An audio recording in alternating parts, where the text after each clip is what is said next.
fait un gros? Oui, un gros. Un gros, juste pour... Allô, allô? Comment allez-vous?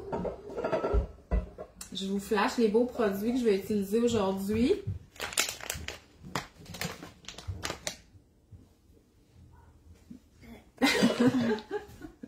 Ouch. Ah. Bon, allô, allô? On a une invitée, on va attendre d'en avoir d'autres. Super, ça l'augmente parce que mercredi, quand j'ai fait mon live, c'était bizarre. Donc, bon samedi, ça va être encore une belle journée aujourd'hui, chaude. Nous, ça fait un petit bout qu'il n'y a pas plu. Faudrait que je continue à arroser mon jardin, qui est pas mal sur la fin. J'ai pas encore fait ma relish, soit dit en passant. J'en ai parlé dans mon live de mercredi. Donc, dites-nous allô, faites-nous des pouces. Aujourd'hui, on va cuisiner une recette qui utilise que des aliments locaux, donc des aliments du Québec. C'est la saison, mais en fait, les aliments qu'on va faire, les ingrédients qu'on va faire notre salade aujourd'hui, on peut les trouver là, toute l'année sans problème parce que c'est des betteraves puis des pommes, puis des condiments. Puis les condiments, ça serait un bon choix, OK? Ah, je vois pas les commentaires. Dites-moi, allô? Je veux être sûre s'il y a des commentaires. On dirait, ouais, OK, super. Ah, c'est ma tante Catherine. Allô, ma tante. Allô, ma tante. Donc, voilà. Fait que super. Puis, je trouve que les condiments, là, c'est quelque chose qui peut être très, très intéressant. J'ai acheté des produits locaux parce que c'est des choses qui durent longtemps. OK? Donc, hebdomadairement, quotidiennement, acheter les fruits, les légumes, les viandes locales, c'est super, mais quand on achète notre farine, nos flocons d'avoine, nos vinaigres, nos huiles, ben là, tous les jours, on peut cuisiner avec des aliments d'ici. Donc, premièrement, je vais juste vous dire, je vous mettrai le lien après, là. La recette que je fais, c'est une recette de Ricardo. Dans le fond, c'est une salade de betteraves et pommes. Ricardo, lui, a utilisé des betteraves jaunes, ce qui est une très bonne idée parce que ça ne tâche pas les doigts ni les autres ingrédients, ce qui ne sera pas le cas aujourd'hui. Mais c'est un vieux numéro de Ricardo, OK? Ça date de... Ça doit dater d'il y a 4-5 ans, là. Ça sert à quoi, ça? Ça sert à être beau parce que c'est lui qu'on va utiliser aujourd'hui. Parce que je veux en parler à mes amis. Bon, donc, premièrement, on va commencer à cuisiner puis je vais vous parler. Hey, dites-moi allô plus que ça. Il y a juste ma tante qui me dit allô. Donc, Et que ça saute. Et que ça saute. Dites-nous allô, dites-nous ce que vous faites aujourd'hui. Puis là, nous, on est encore dans le local après-midi parce que tantôt, on s'en va à une activité média. Ça va être vraiment super au domaine La France. Donc, c'est l'ouverture de la saison de l'autocueillette de pommes. Donc, ça va être vraiment génial. Donc, allô Mélanie, allô Mélissa, super. Quoi, je suis-tu douce? Oui. OK. Fait que là, Agathe, toi, tu vas couper les pommes. En passant, ces petites pommes-là, là, vous vous demandez peut-être, hey, c'est-tu de la Granny Smith qui vient des États-Unis? Pas du tout, OK? Ça s'appelle de la pomme jaune transparente et on les a cueillies à Saint-Fulgence, à la vieille ferme. C'est une pomme d'été qui se conserve pas toute l'année. OK? Fait que peut-être qu'il y en a même plus là, de cette pomme-là. Mais en tout cas, au Saguenay-Lac-Saint-Jean, il y en a encore, ça c'est certain. Donc, voilà. Donc, à la vieille ferme, on les a cueillis. C'est samedi. Si vous êtes au Saguenay, allez à la vieille ferme aujourd'hui. OK? Parce que c'est ouvert le samedi au public. Parce que c'est vraiment génial. Fait que regarde sur la photo, là, tu vas faire des petits cubes de pommes. Ok, mais comment? Ben, comme tu veux. Go! Bon, puis mes betteraves, OK? Ça, c'est des betteraves d'un ami, OK? Fait que c'est cueilli ici, OK? Et là, je vais juste vous dire comment je les ai fait cuire. C'est que je les ai mis dans le Instant Pot 30 minutes parce que c'est des grosses betteraves. Mais j'ai mis juste ça d'eau dans le Instant Pot puis j'ai mis l'espèce de grille, là. Fait que j'ai mis mes 2 betteraves sur la grille et je les ai fait cuire 30 minutes. Je les avais nettoyées, mais j'ai gardé la peau. Là, c'est sûr, ça attache les doigts, mais je voulais vous montrer ce truc-là aussi. C'est que une fois qu'elles sont cuites, la peau, là, on a juste à faire ça comme ça, puis vous voyez, la peau, elle s'enlève, OK? Fait que moi, je pèle pas mes betteraves quand je les fais cuire, je les pèle après. De cette façon-là, ça s'enlève tout seul. Fait que j'ai pas besoin là de... Parce que je trouve que c'est encore plus salissant quand on l'épluche avec l'économe. Donc voilà un petit truc pour peler les betteraves. En passant, les pommes de terre, c'est la même affaire, là. Moi, habituellement, je les épluche parce qu'on dirait qu'on est habitué. Mais on peut faire exactement la même chose avec les pommes de terre. Oui! Ah, Delphine, elle écoute notre live dans un parc. Je suis contente que vous dépensiez vos données cellulaires pour nous écouter en live, à moins que ce soit le Wi-Fi du parc. Mets des gants. Ah non, moi là, je suis pour le salissage. Donc voilà. Les betteraves, là, si vous n'aimez pas ça en salade ou que vous connaissez juste les betteraves marinées, bien, je vous suggère de les essayer en salade ou en carpaccio, c'est-à-dire on les tranche en fines tranches très très minces, on les place dans une assiette, un peu de sel, du vinaigre balsamique et des copeaux de parmesan, c'est délicieux. Sinon, une fois qu'elles sont cuites, là c'est sûr, sont grosses, mais mettons si c'était plus petite ou la moitié de ça, si vous voulez faire des smoothies roses, ok? Une betterave, en tout cas, un morceau de betterave cuite là-dedans, là, c'est génial. Vos enfants vont capoter. Bien entendu, on peut faire aussi des potages. Roses. Ouais. Des potages, des quiches, puis les betteraves, c'est vraiment bon avec du fromage feta. Donc, pourquoi j'en ai pas acheté? Ben là, j'ai un petit peu de la misère avec ma gestion de mon menu. Laisse-moi revenir à mes bonnes vieilles habitudes. Fait que, tu sais, j'ai comme beaucoup de stock, fait que je fais juste des petites épiceries de « Ah, il manque de lait! Ah, j'ai plus de pain! Ah! » En tout cas, mais là, je vais revenir à mes bonnes habitudes, là, OK? Puis là, hier, j'ai pas eu le temps de vous présenter mon menu de la semaine parce que j'étais sortie, j'avais fait garder les enfants pour aller essayer de faire du surf. J'ai bien dit essayer, j'étais pas pire, mais jamais été capable de mettre debout, là. J'ai jamais été capable de même avoir ma planche stable dans la vague. Mais au moins, je me rendais dans la vague. Mais il y a une première fois à tout. Donc là, on coupe nos ingrédients. Mais là, ce que je voulais, là, j'ai dit à Agathe, c'est toi qui cuisines. Pourquoi? C'est parce que c'est des choses... Oh! C'est parce que c'est des choses qu'on coupe, OK? Fait que j'aime mieux avoir un enfant...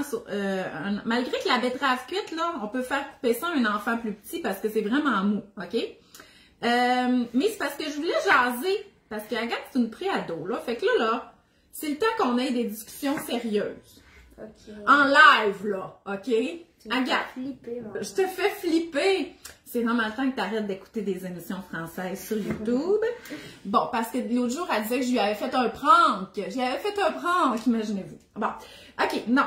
Toi, Agathe, là, quand on parle d'aliments locaux ou d'alimentation locale, ça te fait penser à quoi? C'est un concept que tu comprends ou que je t'ai déjà parlé? Pas vraiment, je pense. Hein, ça te fait penser à quoi? Dis tout ce qui te vient par la tête si je te dis ingrédients locaux, alimentation locale. Ben, tu m'as déjà dit la définition. Là. OK, c'est quoi? Des aliments qui viennent de notre région. Ben oui, c'est bien. Des aliments qui viennent de notre région, c'est encore mieux quand ça vient vraiment pas loin de chez nous, hein, parce que le Québec, c'est grand. Donc, mettons, justement, si on parle des aliments du Saguenay-Lac-Saint-Jean, ben c'est à peu près à 500 km d'ici. Donc, on peut trouver ça loin, sauf que c'est beaucoup moins loin des aliments qui vont venir des États-Unis ou d'ailleurs sur la planète, comme les mangues. C'est-tu toi qui m'as demandé ça? Les mangues, ça vient-tu d'ici? Oui. OK. Ben les non. Ananas. Les mangues et les ananas, ça vient pas d'ici. Les bananes non plus. Mais je le sais que ça fait partie de notre quotidien. Mais c'est justement, là, l'alimentation locale, les aliments locaux, c'est des aliments qui vont venir, on va dire, du Québec, mais quand on est déjà habitué à consommer régulièrement des aliments du Québec, ben, on peut essayer des ingrédients qui viennent de notre région. Ça, c'est encore mieux. Et là, je veux vous parler d'un défi, OK, qui a lieu au mois de septembre. Ça s'appelle le défi 100% local. Puis en passant, je vous en parle parce que ça me tente, OK? Donc voilà. Attendez. En fait, je vous en parle parce que ça me tente, parce que j'ai pas de contrat de publicité avec eux pour vous en parler. C'est parfait. Là, c'est sûr que moi, mes pommes, ils vont devenir rouges. Mais justement, vu qu'ils ont la peau verte, ben c'est vraiment cute parce que la pomme, elle va devenir rose, mais la petite peau va devenir verte. Ça va être cute, cute, cute. Bon, OK. Fait que je vous parle du défi 100% local parce que j'ai ça à cœur. Premièrement. Deuxièmement, la zone boréale, donc qui est la table agroalimentaire là, du Saguenay-Lac-Saint-Jean, la région d'où je viens, ils m'ont demandé d'être ambassadeur pour le défi 100% local de la région, donc la zone boréale. Fait que je vais vous mettre le lien dans les commentaires. Fait que si vous venez du Saguenay-Lac-Saint-Jean, inscrivez-vous via le lien que je vais mettre dans les commentaires. Sinon, inscrivez-vous au défi 100% local. Le but, c'est pas de devenir 100% local, là, mais c'est pendant le mois de septembre d'essayer d'atteindre des objectifs en lien avec l'alimentation locale. Que ça soit manger, acheter un nouvel ingrédient local par semaine. Remplacer tous ces condiments ou mettons 5 condiments qu'on a par des versions locales. En tout cas, il y a plein d'objectifs qu'on peut avoir. Puis moi, j'aime ça, ce genre d'affaires-là, parce que ça nous met au défi. Mais moi, ce que je veux aujourd'hui, c'est de vous... juste que vous ayez une réflexion, OK? Parce que là, moi, je me disais, hey, qu'est-ce que je pourrais cuisiner qui est 100% local? Puis je voulais vraiment une recette que je pouvais avoir tous mes ingrédients de façon locale. Puis je suis venue à me poser une question sur la farine. Je sais comment, ma farine, est-tu locale? Ben oui, elle l'est, parce que c'est la milanaise, là, que j'achète comme en gros format là, au Costco. C'est une farine du Québec, biologique, fait que oui, elle l'était. Le gruau, je sais que j'en ai déjà acheté du local parce que c'était écrit dessus qu'il venait, je pense qu'il venait de Saguenay-Lac-Saint-Jean. Mais si j'achetais le Quaker, je sais pas il vient d'où. Fait c'est juste d'avoir, probablement qu'il vient du Canada, ça c'est certain, là. Mais c'est juste d'avoir une réflexion. Fait que c'est ça que je voudrais que vous ayez.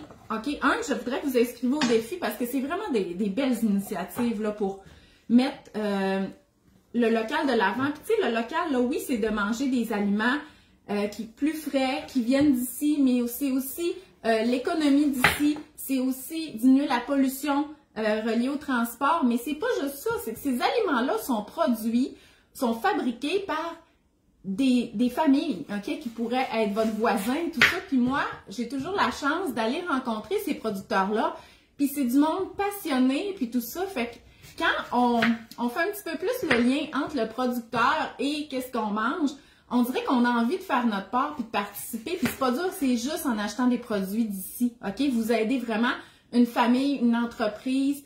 Fait que c'est pas juste une question d'économie pour tout le Québec, là. C'est vraiment là, concret. Fait que voilà. Fait que moi, pas besoin de me payer pour parler de ça. Bon, j'ai plus besoin de ma plaque. Bon, vous voyez, c'est pas une recette qui est bien compliquée. Fait que là, on a mis nos pommes, on a mis nos betteraves. On va mettre la petite laitue là-dedans, OK? Zone boréale est là. OK, hey, je vais mettre, justement, je vous ai dit, j'allais mettre le lien, là, je l'avais copié-collé, fait que je vais le mettre. Pour vous inscrire au défi 100% local de... Mais c'est parce que le défi 100% local, c'est global, mais ça se peut que vos régions agroalimentaires aient un défi pour eux aussi. Bon, grand-maman est là. Grand-maman s'en vient demain pour nous aider avec la rentrée. Oui, elle était quand même prête. Ma tante Catherine. C'est ma tante Catherine, puis ça peut être toutes les ma tante Catherine. Bon, OK, fait que là, on va faire la vinaigrette. Non, c'est parce qu'il y a une fille qui s'appelle Catherine. Bon, fait que là-dedans, il vient des fruits secs. Là. Dans notre salade, il y a des fruits secs. Dans la salade de Ricardo, c'est des canneberges. Super, la canneberge, c'est un produit d'ici. On en produit beaucoup au Québec. Super! T'en veux plus? Non, c'est parfait ça. Donc, t'en restes-tu? Bon, ben, coupe tout ça, là. Fait qu'on en produit beaucoup au Québec. Donc, voilà. Mais, on pourrait aussi mettre des bleuets séchés. Donc, eux, je les ai achetés chez Délices du Lac à Albanel, au lac Saint-Jean. On peut se les procurer en ligne. Et, on met-tu les bleuets ou les canneberges? Les canneberges. Les canneberges, OK. Parce qu'on dirait que je veux préserver mes petits bleuets sauvages séchés pour faire genre des scones ou quelque chose de plus spécial. Puis, vous le savez, hein, que j'aime ça économiser sur mon épicerie, mais une grande partie du fait que j'aime ça économiser à l'épicerie, c'est pour pouvoir dépenser comme je veux dans les produits qui me tiennent vraiment à cœur, notamment des produits de petits producteurs. Et regarde ça, les belles grosses canneberges. Celles-là sont non sucrées en plus. C'est bon? Ben, oui, c'est bon. Mais nous, on va mettre du sirop d'érable dans notre salade. C'est pas sûr, OK? C'est pas si sûr, mais c'est sûr que c'est pas sucré comme les canneberges séchées qu'on est habitué de manger, là. Mais oui, c'est bon. C'est parfait pour une salade. Donc ça, là, pour les ingrédients de ma vinaigrette, j'aurais dû le faire avant. On peut tout mélanger ensemble, là. Mais moi, je veux pas tout mélanger ensemble tout de suite parce que je veux pas trop brasser ma salade parce qu'elle va devenir rouge. Bon. Fait que là, dans la recette de Ricardo, c'est 2 cuillères à soupe d'huile de tournesol. L'huile de tournesol locale, ça existe. Il y a des bons producteurs, mais moi, je vais y aller avec la caméline, qui est une graine. Ça, c'est vraiment pas loin de chez nous. Il faudrait vraiment que j'aille les visiter. Donc, qui est une graine qui est riche en oméga 3. Dans le fond, on va mettre la graine aussi de caméline. Il y en a 2 sortes, ok? Bon, j'ai beaucoup de produits de caméline à la maison.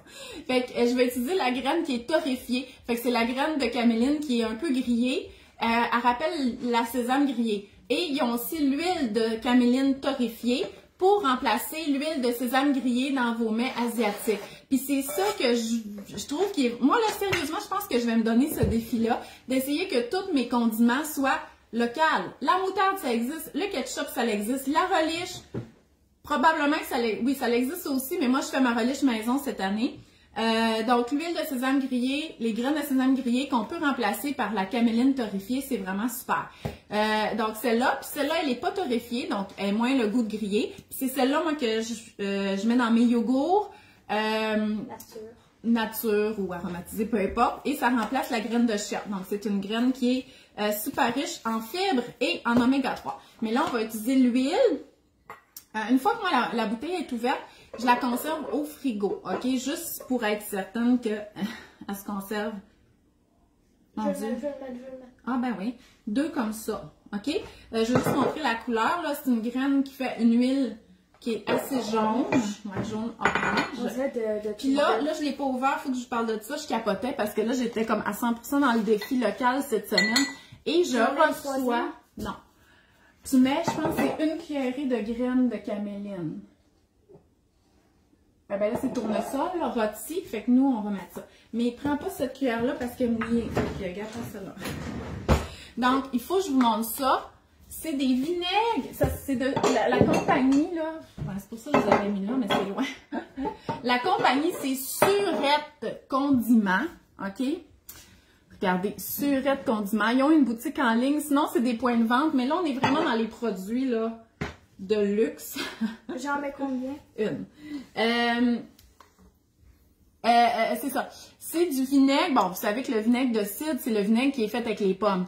Mais là, ça, c'est des vinaigres pour venir remplacer les vinaigres de vin. C'est pas grave. Le vinaigre de vin puis le vinaigre balsamique, mais c'est à base de pommes, donc fait au Québec. Fait que là, je vais utiliser le vinaigre de cidre de pomme rouge qui vient remplacer le vinaigre de vin rouge. J'en ai aussi ici, c'est pommes de cidre et érable jaune, mais regardez, j'ai 2 vinaigres balsamiques, mais à base de cidre de pomme vieillie. Je capotais, ok? Vraiment. Puis moi, j'aime vraiment beaucoup les entrées de tomates avec du basilic puis du vinaigre balsamique. C'est sûr que je sais ça cette semaine. Mais là, c'est lui que je veux ouvrir. Ouais. Hey, il faut du sirop d'érable aussi. Ben, la recette, ça demande du miel. Le miel, là, je vous chicane. Si vous achetez pas du miel du Québec, je vous chicane, ok? Parce que ça, là, il faut que ça soit toujours du Québec. Les autres, ils disent 2 cuillères à thé. Mais non, moi, j'aime ça sucrer les vinaigrettes, même la cuillère à soupe au complet. Voyons.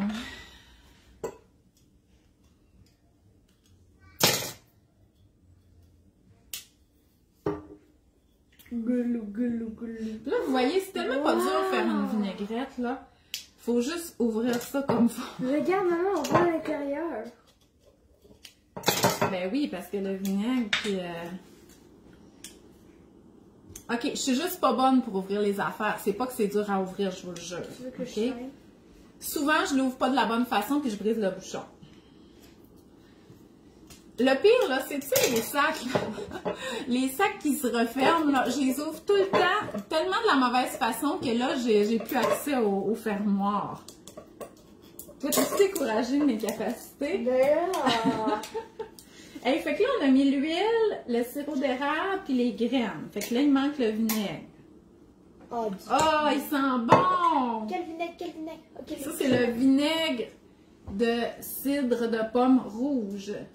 Maison Pierrée. Hey, je voudrais vraiment ouvrir le balsamique.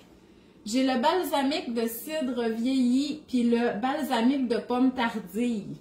Ouh, je sais pas lequel qui est le plus fort. Parce que eux, il y avait une stat, là. Il y avait des stats.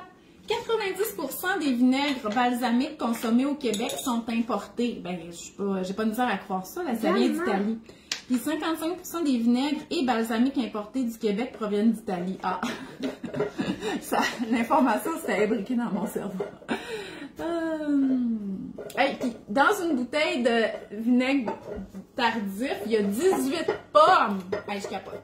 Maman, comment ça se fait? Hein? Parce que lui, je crois. Hein? Ah ouais, c'est pas lui. Non, ça c'est lui de Caméline. Bon, ok, Agathe, tu vas nous fouetter Non, ça. Ça va pas dessus. Ok, je vais m'en occuper après, ok? Fouette-nous la petite vinaigrette, puis mets-la là-dedans. Ah, j'ai peut-être brisé quelque chose, là. Comme d'hab.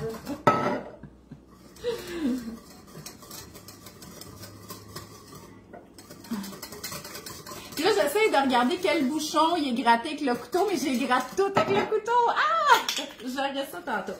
OK, fait que là, fais-nous cette petite vinaigrette. Regarde, je vais lire vos commentaires. J'ai fini. C'est tout mélangé. Oui, ça se conserve longtemps. Moi, là, les huiles, les vinaigres, là, du vinaigre, là, c'est fait pour conserver. Fait que ça se conserve longtemps. Mais les huiles comme ça, là, pas que j'utilise moins souvent, mais que je veux être sûre qu'ils rancissent pas. Maman, OK, je les mets dans le frigo. OK, merci Agathe d'avoir cuisiné avec nous. Avec toi. Ben, avec nous, eux autres sont toutes là.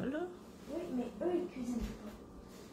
Oui, puis Pascal a dit, moi, c'est pas un défi, je suis déjà pro achat local. Oui, OK, mais justement, c'est ça qui est le fun avec le défi 100% local, c'est qu'il y a du monde, OK, qui sont rendus vraiment loin dans l'achat local, OK? Genre, ils vont sur le bord de la mer, là, puis, je suis vraiment pas bien cadrée, ils vont sur le bord de la mer, puis ils, genre, font évaporer l'eau de mer pour avoir leur sel local, OK? Ben, le bord de la mer, le bord du fleuve, là. Je savais pas ça, OK? Puis moi, c'est vraiment trop pour moi, tout ça. Mais eux aussi, ils peuvent toujours s'améliorer. Puis il y a d'autres personnes que pour eux, l'achat local, c'est pas une réflexion qu'ils ont. Ils vont acheter des produits locaux parce que, mettons là, en ce moment, sont en abondance, même à l'épicerie, là, OK? Même sans aller dans un marché, on peut retrouver plein de produits d'ici à l'épicerie, ou qu'ils vont venir d'une région particulière puis qu'ils vont acheter comme des produits, tu sais, comme par exemple, au Saguenay-Lac-Saint-Jean, il y a une espèce de trio ketchup moutarde relish qui vient de la région. Ben moi, tu sais, je fréquente ma famille et tout ça, puis il y en a beaucoup qui achètent ces produits-là parce que c'est un produit d'ici, OK, de la région. Donc, il y en a qui vont le faire un petit peu, mais pas tant que ça. Fait que tout le monde peut gagner à avoir des objectifs un petit peu plus locaux, que ça soit devenir autosuffisant. Tu sais, le gars qui dit, tu sais, l'eau du fleuve pour avoir le sel, là, l'eau du fleuve passée Québec, là, bien entendu, parce qu'ici, il n'y a plus de sel. Ben, lui, il pourrait viser l'autosuffisance, OK? Tout l'été, essayer de s'alimenter avec les produits qu'il va faire pousser dans son jardin. Mais quelqu'un qui n'a pas vraiment cette réflexion-là, quand il fait ses achats, d'acheter des produits locaux ou de regarder la provenance, ben, il peut avoir juste ça comme objectif, puis c'est déjà bien, OK? Fait que c'est ça que je trouve vraiment super avec le défi 100% local, c'est que ça peut, vous pouvez vous donner des objectifs en partant de d'où vous êtes, OK? Mais je vous le jure, même quand on est habitué d'utiliser les produits locaux, il y a plusieurs recettes que je n'étais pas certaine si mes ingrédients venaient vraiment d'ici. Fait que je trouve ça le fun de faire cette réflexion-là, OK? Mais là, c'est pour ça que j'ai choisi là, cette recette-là. Fait que là, cette recette-là, on la mangera pas ce midi parce que, comme je vous disais, on s'en va aux pommes puis on a un bon dîner, probablement, full local, qui va être servi. Fait que ce que je vais faire, c'est que je vais la mettre au frigo puis je vais faire dégeler du poulet. Puis quand je vais revenir, je vais mettre une petite sauce barbecue, peut-être une petite sauce barbecue Délices du Lac parce qu'ils font une sauce barbecue au bleuet. Ou j'ai reçu, je suis vraiment chanceuse. J'ai la chance de découvrir ces produits-là du Québec. Hey, je vais remonter ma caméra, là, ça fait bon ça. J'ai la chance de goûter ces produits-là du Québec. Puis là, j'ai reçu encore des beaux assaisonnements. Vous savez comment que j'aime les épices et tout ça. Fait que juste de l'huile, les belles épices, grillées sur le barbecue, c'est tellement bon. OK? Puis il y a plein de belles compagnies qui font des mélanges d'épices. Donc là, celle que j'ai reçue, ça s'appelle... Attends, comment que ça s'appelle? Je vais aller voir.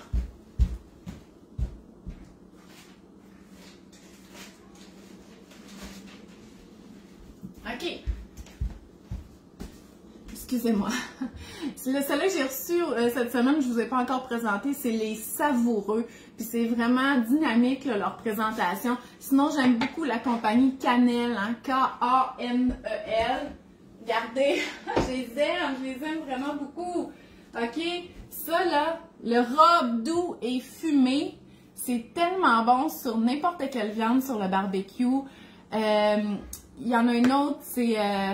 en tout cas, je suis pas très préparée pour savoir tous mes noms d'épices par cœur. Puis là, je vais fermer ça parce que je le vois. Fait que voilà, fait que ça, c'est vraiment... Des fois, ça demande vraiment pas grand-chose pour assaisonner. Fait que ça va être ça, mon souper, puis des patates. OK? Donc, des belles patates que j'ai cueillies à la ferme d'Alex et Jenny à La Terrière avant mon départ. Donc, on avait cueilli nous-mêmes nos patates. Allez-y aussi, on peut faire de l'autocueillette de toutes là-bas, OK? Fait qu'allez-y, les patates, les enfants capotent cueillir ça parce que tu tires sur le plan, puis après ça, tu creuses, puis tu creuses, puis tu creuses, puis toutes les patates sont là. C'est comme une chasse au trésor. Fait que ça va être ça notre souper. Fait que voilà! Voilà notre petite recette. Je vais continuer de lire vos commentaires. Ah oui, super! Mélanie apprend le miel de son oncle. Non, le miel, là, ben le sirop d'érable, il vient d'ici, là, mais le miel, le sirop d'érable, il faut tout le temps que vous ayez ça chez vous. Puis essayez de cuisiner le plus possible avec ça. Ah, on dirait que dès que je clique, je perds vos commentaires. Oui, cannelle, Annette et fenouil, ou Annette et citron de la compagnie Cannelle. Moi, mes enfants aiment beaucoup le thon aromatisé, Annette et citron, tu sais, la petite canne déjà faite, là. Moi, j'envoie ça tout le temps dans la boîte à lunch, là, les journées que je suis comme, j'ai pas fait de lunch, mais ça arrive souvent. Fait que, voilà. Mais Cannelle, ils font un mélange Annette et citron. Fait que quand c'est la fin de semaine, puis je prends des cannes de thon nature, mais je vais mettre ce mélange-là, puis les enfants, ils capotent. Les petits sandwichs au thon, là, les enfants, ils capotent. Donc, voilà. Fait que j'espère que vous aimez notre petite recette aujourd'hui. Inscrivez-vous au défi 100% local. Fixez-vous des objectifs ou au moins entamez une réflexion et même une discussion. Parce que là, je m'excuse, j'aurais voulu avoir une discussion avec Agathe puis lui expliquer tous ces principes-là. Hein, tu sais, que quand l'aliment, il a traversé l'océan, ben, tu sais, il y a beaucoup de pollution qui a été créée pour ça, puis que l'aliment, il a été cueilli, il était pas mûr pour nous arriver à nous et tout ça, puis ça a un impact. Puis en plus, c'est que, en tout cas, des réflexions peut-être un peu poussées. Faudrait que je lise comment parler de ça aux enfants. Mais c'est ça, fait que parlez-en avec vos enfants, puis essayez, eux, ils aiment ça. Après ça, c'est une chasse au trésor, là, essayer de repérer les produits qui viennent d'ici. Fait que je vous souhaite une belle journée. Puis, ben, on se revoit mercredi prochain. Fait que, bye bye, à la prochaine!